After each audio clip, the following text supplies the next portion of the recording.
What's up, YouTube? So today we're hitting an early morning shoulder workout. I think I'm gonna do a voiceover for this workout footage, so enjoy the voiceover. Let me know your feedback in the comments below, positive or negative, constructive feedback. That's what I want from you guys. Let me know down below. Give this video a thumbs up for a great shoulder workout. So let's get right to it. Let's get into the workout. Welcome to the beast, I unleash, I'm a motherfucking beast.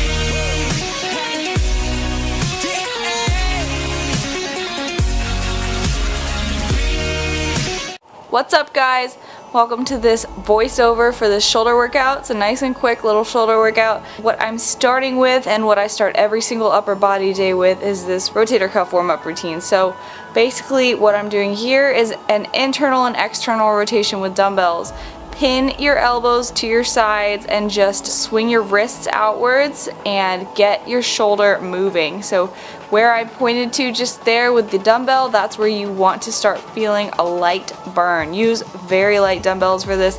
You just want to get the blood flowing. You don't want to push anywhere near failure, and this should not be a very hard exercise.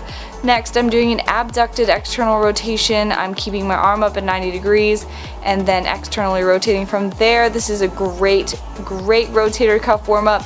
You can do this with dumbbells, you can do this with cables, you can do this with resistance bands. A lot of people that I know that have actual rotator cuff injuries benefit most from using a resistance band rather than free weights or cables. But then I am doing a abducted external rotation into a shoulder press to get my shoulders into the path of motion that they might be doing in an upper body workout. So if I'm training a push day or something, then a overhead press is something I would definitely have incorporated, and it's good to warm up with the same motions that you're going to be practicing in the working sets, even if it's just lighter to warm up.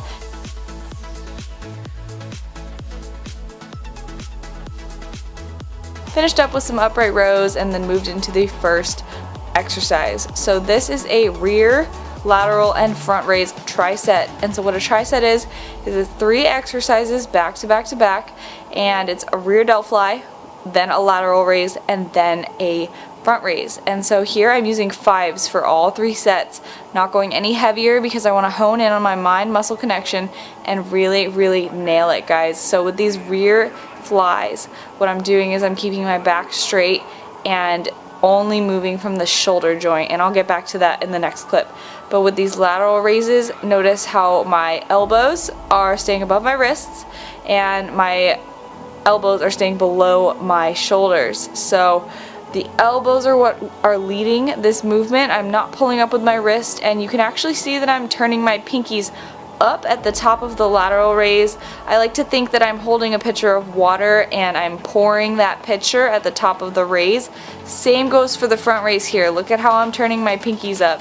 I'm pouring the pitchers down. And so what that cue does when you're thinking about pouring a pitcher of water when you're doing a raise, that's allowing your shoulder to contract just a little bit more. I feel it just a little bit more in my delts when I do that pinky turn and turn my wrists that way. I believe it's because I'm allowing my elbow to come a little bit higher when I do that. Here, I'm gonna go back to the rear flies. So my back is kept straight. I'm in an athletic stance, my knees are bent, and I'm moving only at the shoulder joint, leading by the elbow. So what I like to tell people is to pretend like you're on a pec deck machine and you want to mimic that exact same motion except just with dumbbells. And you want to think about getting your elbows just past 90 degrees so that you're squeezing that area right behind your armpit. That's your rear delt. And if you're feeling it right in that crevice, then you're feeling it in the right place. And now we're back to the lateral raises. Again, I'm just not using any momentum. I'm leading with the elbows. I'm not letting my elbows come above my shoulders. I'm not letting my wrists come above my elbows.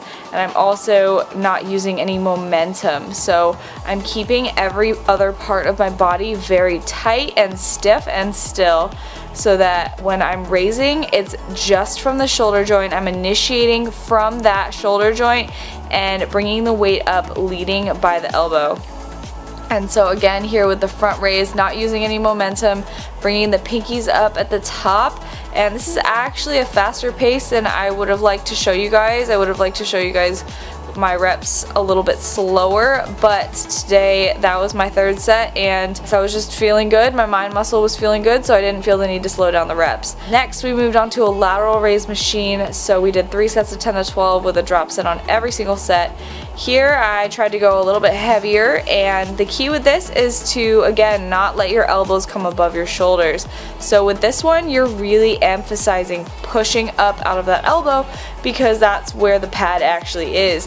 And so you should practice feeling this same sensation when you're doing a dumbbell lateral raise, even though you're holding the weights with your hands, because the elbow really is what should be leading and initiating this movement. So 10 to 12 reps, drop the weight, and then go to failure. I was cutting the weight pretty much in half for these drop sets because I wasn't feeling the strongest today, but usually I would say to cut the weight by 30 to 40%.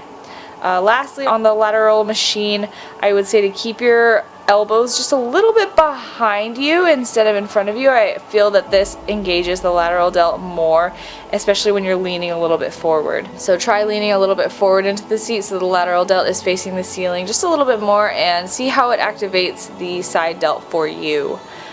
Next, we moved on to a plate front raise. So with these, I'm going to explain in the next clip why I'm bringing the plate so high, but make sure you're leading with your elbows. Make sure you're not using any momentum. I'm really struggling to keep my entire body still and initiate from my front delt when I'm doing these heavy 25-pound plate raises. My front delts are not very strong, and so 25 pounds for a plate raise is hard to control, but I'm doing my best. I'm not going above 10 to 12 reps because then it would just be forced and messy and sloppy, and then I'm just doing a drop set every set to a 10-pound plate, using more of a hook grip to engage my elbows coming up a little bit better in every single rep, if that makes sense. For the 10-pound plate, I was kind of keeping my hands at the top of that 10-pound plate with my palms facing down, and you can see that I'm initiating the movement by bringing my elbows up first rather than just thinking about like raising the plate, and this allows me to feel it a lot more in my front delt. It's kind of the same concept as raising up my pinky with a dumbbell front raise.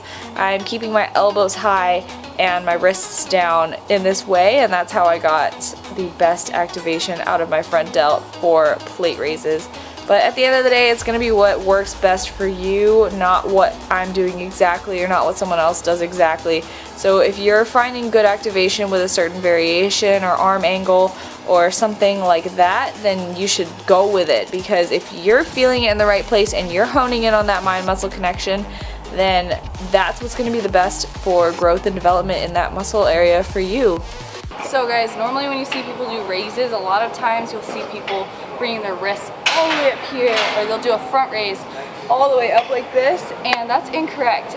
But you see me saying that, and you see me bringing the plate up to my face. But here's why this is not incorrect. So what you're aiming for is a 90-degree angle here at the shoulder joint. So when I hold the plate, I kind of hold it like this because that's how I can kind of keep myself the most stable, and I can hold the weight in the most controlled way. So when you're seeing me do the plate front raise, I'm bringing the plate maybe too high, but look at the 90-degree angle here. That's correct. And so when your arm is at 90 degrees here, that's where you're getting the most shoulder activation. Here is when you start to lose it. So as long as your upper arm is getting to 90 degrees, this part of your arm can be here, can be out straight. I just don't like to have my arms locked out. So that is why it looks incorrect, but it's not.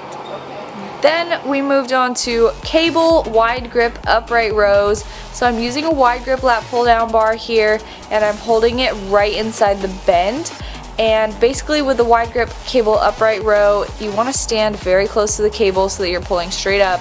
You want to keep your chest up so you're not leaning over and using your traps, unless growing your traps is an emphasis for you, but for me it's not, so I'm leaning back a little bit and leading more with my elbows and just bringing the bar to my upper chest so that I'm getting that 90-degree angle at my shoulder joint with my torso and fully engaging my lateral delts like I would with a lateral raise on that upright row.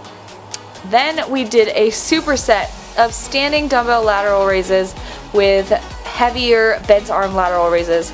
So this is actually kind of counterintuitive because you're going from light to heavy rather than a drop set where you go from heavy to light. But what we're doing here is basically keeping very strict form on the dumbbell lateral raise and then increasing the weight. So I went from 10s to 15s, and with these bent arm lateral raises you should basically feel like you're on that lateral raise machine again, especially with the angle of your arm. See how I'm keeping a 90-degree angle at my elbow as well as my shoulder joint. I'm using a little more body language in this to burn out my shoulder more. My lateral delt is already engaged, it's already firing because of those first 15 lighter, stricter reps, and then I'm repping it out on the bent arms to get some more heavy volume into my day. Then finally we're doing pec deck rear delt flies. Cues for this, I would say to lead with the elbows, keep the arms slightly bent but don't let them bend any further. I'm actually coming back pretty far, but today I was just feeling a very, very good contraction in my rear delt. So again, it's not what someone says is perfect form. You gotta go with what works for you. So here I was pushing with the outside of my hand and really focusing on squeezing my rear delt as I got to the back of that movement. So I'm going to cut this here, but thank you guys so much for watching, and I will see you guys in the next video. I appreciate you so much, and I'll see you Friday.